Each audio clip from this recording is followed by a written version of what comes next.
So we don't look like them. Coming right up.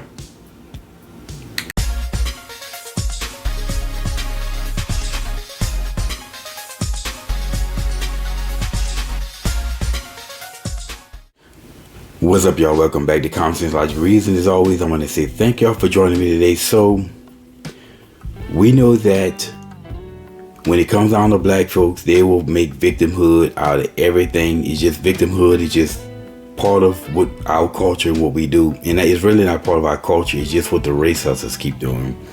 And there's a group of people out here who has invested interest in keeping black folks as victims. One being these race hustlers, because they profit off it. And any type of disparity in which black folks are not equal to white folks in anything, they're just going to look at it and cry racism without actually going into why the disparity exists. Now, figure skating is no different. Now, it's no secret that black people aren't really fans of figure skating. It's just not popular with black people. I saw the article that I'm going to link to says that only 2% of all fans of figure skating are black. And I can imagine that being the case. It's just a sport that just doesn't appeal to black people. It doesn't appeal to me, you know. Now, if I watch the Winter Olympics, I'm not interested in figure skating. You know, I watch speed skating, all the other skating events, but figure skating, it just ain't my thing.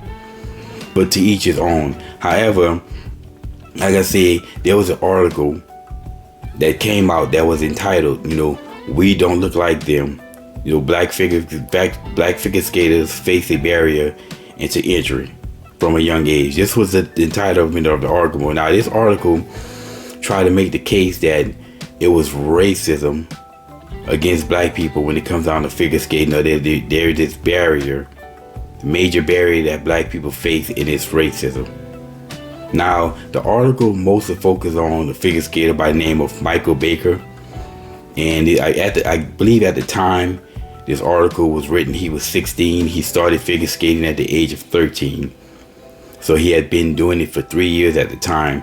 And they try to basically make this case that he faced this major barrier and hardship because of race, you know. And there's been other people saying that, you know, they go to skating rinks, ice skating rinks, and other people don't look like them, which is not necessarily racism. Like, as I said, black people just aren't interested in figure skating. I mean, skating in general, you know, that's just not a hockey. I mean, it's just not a sport that most blacks are into. You look at hockey. I mean, how many black people are in hockey? If black folks really were in hockey, you would see a lot more black players in the NHL. This is just not a sport we are interested in. And really, honestly, this is more of a sport that you'll see find more popular in Canada, really in the United States of America. But there was another person in the article talked about a black figure skater by the name of Olivia Alexander, and she talked about the hardship that she faced, and she basically, you know, ran off the hardship she faced, and it was mostly a matter of financial. I mean, she went over all the costs that's involved, and you know, the skates, she talked about the skates cost $800. I had no idea that skates were that expensive. And the blades were like $1,000. So that's $1,800 just for skates. You know, how many families can afford that? Families in general, let alone black families.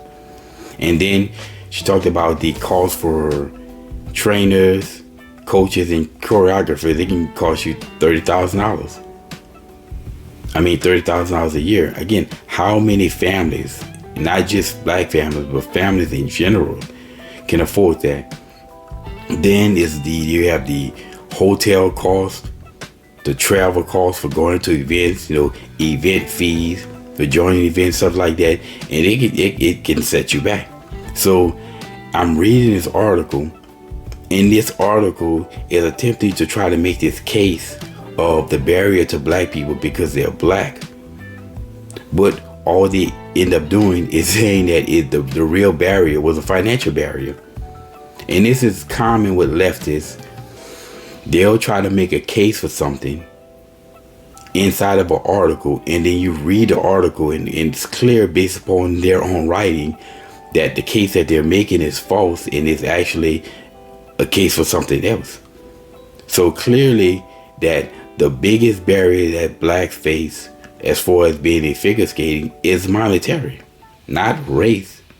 And there's no law, anything out there preventing black people from going into figure skating. And plus, if you look at the chick, Olivia Alexander, you look at her picture, I mean, she definitely doesn't fit the profile of a typical figure skater. I mean, I would say she's definitely well overweight if you look at all the other figure skaters. But like I said, there's no barrier in the figure skating based upon race. There's no black person who have the means that can't go out and be a figure skater. Now, they talked about a figure skater from the early 1900s that was barred. Again, I'm not familiar with her, but like I can understand in the early 1900s a black person being barred because of race. But in 2022 we're living in now, and you telling me that a black person being barred from being figure skating because of their race, that's BS. And the article never made one single case for this. But it's amazing how I always say that it's so easy for black people to cry racist, and race is nothing but a knee-jerk reaction. And here's a perfect example of that. It's an article trying to tell me that there's a barrier to black people into figure skating because of skin color, but only make the case that it's a financial thing. And again, there's no financial barriers to black people in America. There's nothing holding the black person back from achieving anything or any lifestyle, class, or income they want to. It's all based upon our behavior and our action. Anyway, like I said, just a perfect example of how easy it is to find racism into anything. How black people can eject racism into anything.